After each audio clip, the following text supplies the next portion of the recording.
Hi guys, welcome to my channel or welcome back. My name is Kat. I'm a licensed and registered dietitian nutritionist and online nutrition coach.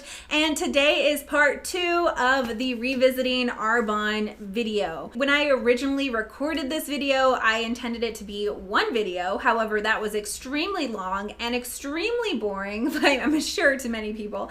And so I wanted to break it down into 2 parts. We are going to jump into what I previously recorded as the product review of Arbonne's 30 Days to Healthy Living, and I might seem like I'm kind of lower energy. This was already after over an hour of recording the part 1. I just jumped into this part because again, I thought it was going to be one video. I am sorry for not being as high energy in this next part, but I hope that you can learn something from it. You can always speed up YouTube videos if you want to get through it faster. I completely understand because sometimes I can talk a little bit too slow. If you want to share any comments, please be civil. And I gave my disclaimer kind of in the beginning of the other video, but this is about the products and this is not about the distributors themselves. And everything in this video is 100% my opinion. This is for entertainment purposes. I will link all of my information, all of the resources that I get my information from in the description box below. But with that being said, let's go ahead and get into part 2,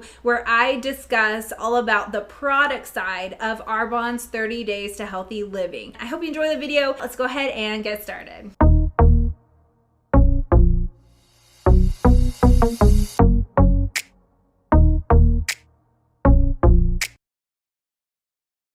Okay, so now let's just dive into some of the products. Now, these products are the ones that are included on the PDF that we're going over. So just starting off, there is Digestion Plus. Now, Digestion Plus does have chicory root in there, which is the main source of inulin in supplement form. And that can be really helpful, beneficial for many people, including myself. When we're talking about digestive health, gut health in general, it is a prebiotic that feeds the probiotics. However, there are a lot of people who cannot consume chicory root or inulin without having some severe digestive discomfort. Now, this is something that is included in a lot of just digestive supporting products. This was one of the things in even Beachbody, in the shake itself, that a lot of people who had digestive issues from the shake, it's generally because of this specific ingredient. My concern is when people don't have digestive issues already. Like if I were to take this product, it wouldn't harm me. It's decent. Like the amount of even the probiotics that are actually in there, 3 billion colony forming units. The bacteria that's in there is generally considered safe. It's a beneficial bacteria that we know many people have in their healthy digestive systems. And it's something that you'll find in sauerkraut and kimchi, those kind of food products. And so that's fine. But the inulin in there, if somebody isn't having an issue with their digestion like myself, taking something like this, it can be maybe helpful or not have any change or anything. But for somebody who is seeking out something to help them with their digestion, let's say they do have a lot of gastric discomfort, this can actually make things worse. So it's just going back to the idea that if you do have any gut health issues, then talking to someone, your doctor, making sure that all the red flags are tested, they're checked off, and then having them refer you to a gut health specialized dietitian can be really helpful for having that individual kind of plan rather than just throwing a digestive supplement at you when it could, help, but it could also not help or cause some more discomfort. And like I said, that chicory root, that's fine, or inulin itself. Inulin is that type of prebiotic that it's found in certain foods even. And on Medline Plus, they also say that Bacillus coagulans, which is a probiotic, it might increase the activity of the immune system. And so taking that alongside with medications that decrease the immune system's activity might decrease the effectiveness of those specific medications. And so again, even if you have your doctor's okay with doing the healthy days or the 30 days to healthy living, do they just think that it's going to be those rules that we talked about already, or do they know that it's going to be also taking these products alongside of it? They might not know. They might just be okaying that first part and not this part. So if you're on any of those medications, just always be that patient advocate in addition to getting your doctor's okay, and know just that what you are consuming, if you are are on certain medications, it can have an interaction that is not so great. There is an enzyme blend in here as well. Again, not necessarily harmful, not necessary for most people. As a gut health focused dietitian, most of the people I see have more concerns or more issues over things like inulin versus not having enough enzymes to break down food, and like a pancreatic enzymatic deficiency of any kind. Now, would I take this? I don't have any digestive issues. I think it was on the Plexus video, somebody dared me to try their program. And one of the reasons why I want to try that is because I don't want to consume Garcinia cambogia. That's something that I want to stay away from, which is an herbal supplement. But another reason is because I don't have digestive issues. And so I'm always like, if it's not broken, don't fix it. But for majority of people, I wouldn't say that it's like harmful or anything. But again, talk to your doctor. Now, there is an herbal detox tea. This was another comment in a video. Somebody was asking like, what's wrong with detoxing? Like, we consume a lot of either intentionally or unintentionally things that are toxic. The idea though is that you don't need to go on a detox diet or drink juices to detox. Your liver and your kidneys will detox as long as you're giving it the support that it needs. And it doesn't need a whole lot. Having a good intake of food in general, don't necessarily have to have like additional supplements on top of that, but getting in lots of different fruits and vegetables can be really helpful, and lots of fluid. So water is going to help the digestive or the detoxification process that your liver and kidneys do specifically for food. And I think I went into more detail on the detox process and all of the different systems in the body that is a part of the detox process in my isogenics video. I believe it was that one. There is Ursi. It said the limitation of supplementation for 2 weeks is not scientifically supported, but precautionary. So taking it more for that 2 weeks is just something to kind of think about, be aware of if you are consuming this like on a daily basis. You might not want to. And then there's also licorice in there, which pregnant women should not be consuming high quantities of licorice. And so if you're consuming this tea, multiple times a day, that might be a concern. That can cause some kind of harm with fetal brain development, and that could impact them like further as they continue to get older down the line. And so definitely something to be aware of, especially for people who are of childbearing age and people who are experiencing pregnancy. And then of course with licorice, there's also other medication interactions just to be aware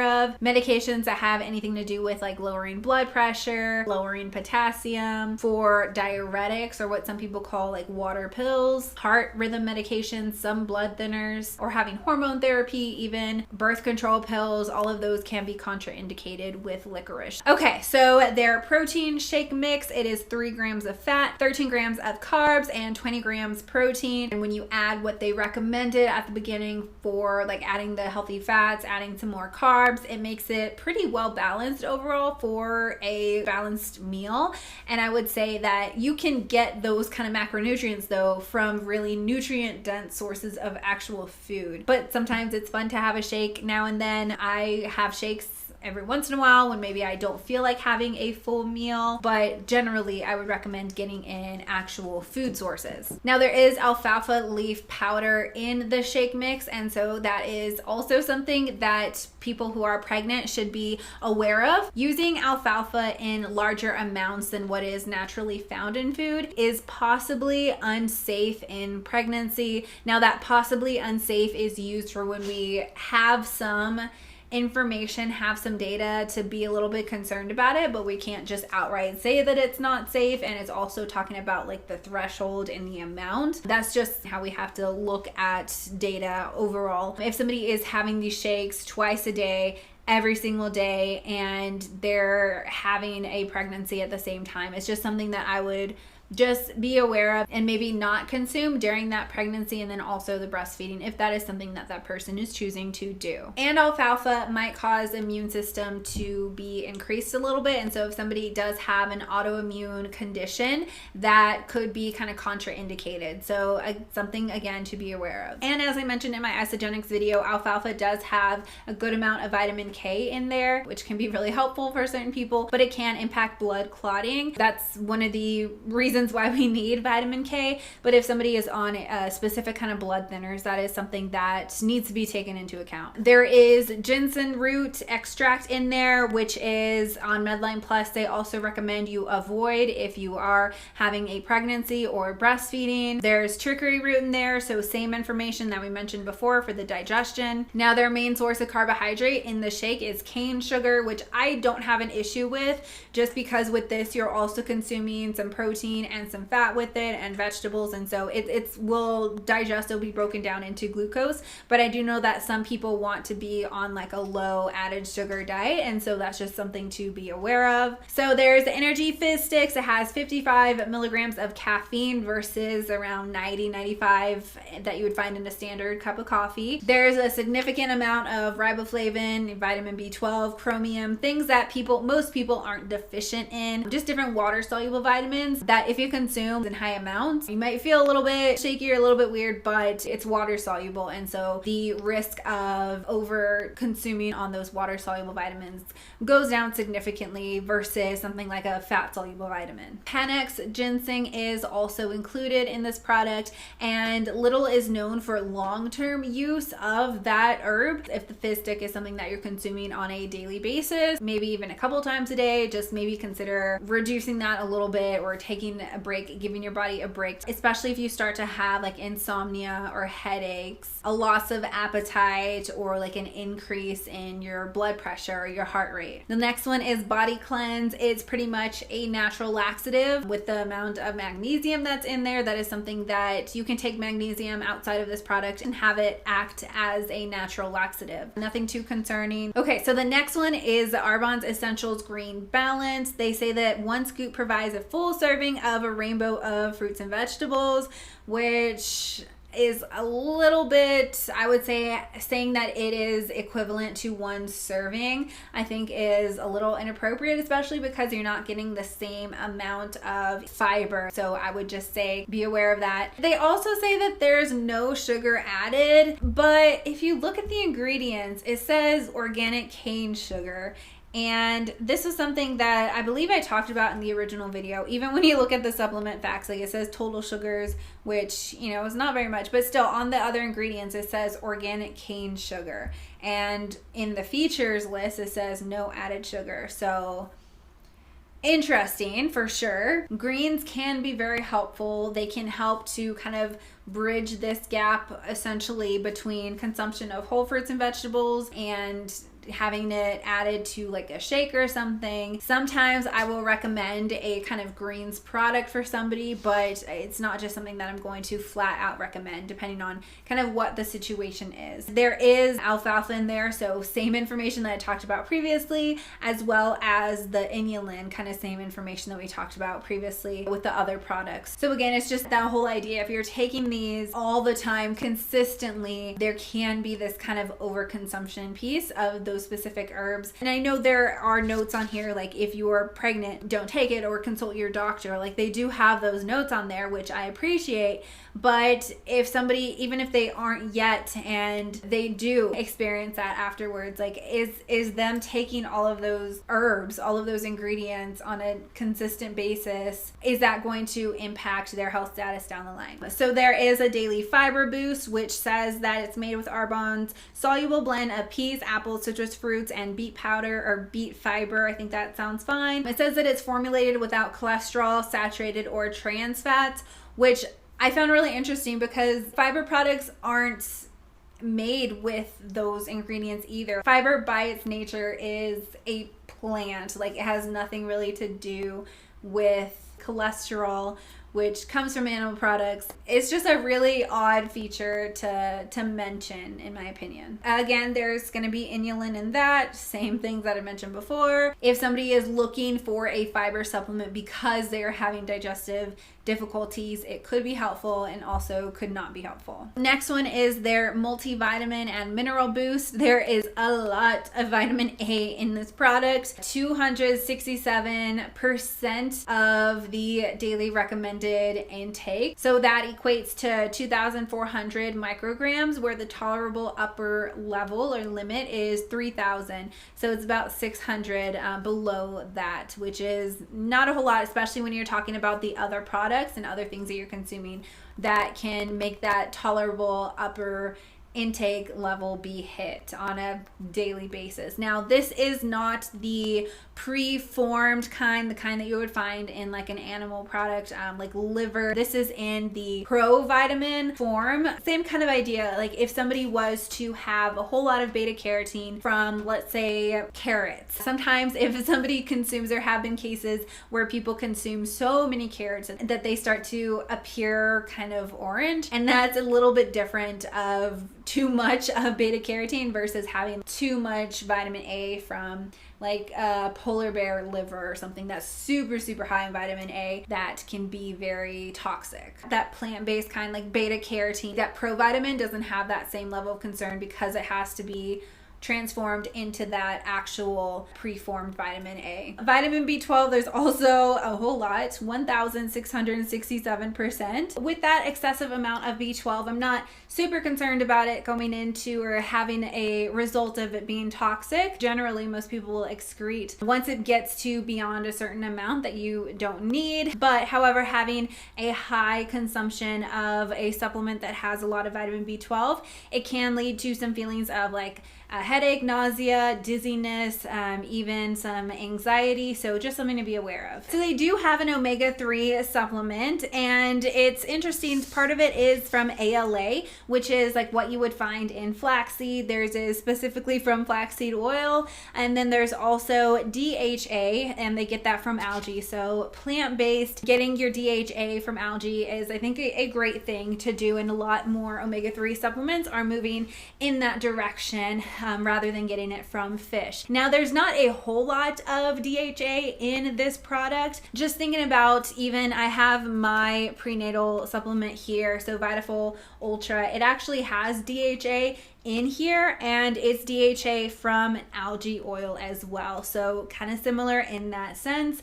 And it actually has twice the amount of DHA, so 200 milligrams rather than the 100 milligrams that's in the Arbonne product. Now, if you didn't care so much that it came from algae, there's also other options like the one that my husband uses. We get this one from Sprouts in particular, but it's a wild Alaskan fish oil, and it has EPA and DHA in there, and it's actually a really good source of omega-3 fatty acids. So that's what it looks like. And that one you can just, I'm sure it's in other grocery stores as well, but we found it in our Sprouts. So yeah, with the ALA in there from the flaxseed in particular, so ALA needs to be converted in the body, by the body, into an EPA or DHA, and really a small amount ends up getting converted. And so when I'm looking for an omega-3 supplement, or if a client has a specific omega-3 supplement that they are using, then I'll just look at that and kind of see what the amount that they're likely getting converted from that source of ALA. So, you know, it's nothing terrible. It's not outstanding. I would say that there are a lot of really great plant sources, plant omega-3 supplements that have a little bit more balance as far as omega-3s go. Now, they do have fit chews that are supposed to be kind of used between meals to help you feel a little bit more full. There's lots of different ingredients in there. Nothing that I found really, you know, concerning or problematic from what I found. But I did see that there is palm oil in there, and I know that Arbonne is a B Corp now, and so I don't know how or where they're getting their palm oil. Palm oil itself has been a concern for sustainability as far as where the palm oil is taken. It's something that you might find in like a peanut butter or something. That's why one of the reasons why I really, when I am recommending a peanut butter, I like to just get it just peanuts itself. So I just want to like know where they get their palm oil specifically, just because of the concerns around palm oil and deforestation and just climate concerns. The protein snack bars, I don't really have an issue with. They were just mostly what I saw, tapioca syrup rolled boiled oats and brown rice protein. Overall, as far as the products go, we're talking about Arbonne, I wouldn't say that I have as much concern over them as I do for other nutrition companies we have talked about, from what it seems looking at the ingredients compared to some of the other companies that we have dove into. And so for that, you know, I'm appreciative. Now, kind of on the flip side, some of the concerns that I have around them are more related towards just kind of promoting this idea of like clean foods and having to fear certain foods that can kind of encourage people or push people into kind of practices around orthorexia, which is that fear of food and that intense kind of focus and that drive for just like clean foods. For me to recommend Arbonne itself to somebody, I would have concerns because having a healthy relationship with food is such a huge part of my practice. It's something that behavior side is so important at the same level as promoting nutrient dense foods, right? Like I can't just focus on that food piece. I need to also focus on building and strengthening and having that, promoting that healthy relationship with food. And so if I were to, I see that on the same level when we're talking about health, because remember that definition, that physical, mental, social, and emotional well-being, not just that physical piece. And so for me, if I were to recommend somebody to get involved with Arbonne or try their program or anything, I would be concerned more so for their relationship with food and how some of the messaging could impact that in a negative way. Again, this is all my opinion. Just remembering, if you're doing something that's helping your physical health, but it's harming any kind of your mental or emotional well-being, if it's causing you this fear around food and fear of just eating in community with people and having to have your own kind of food because you're,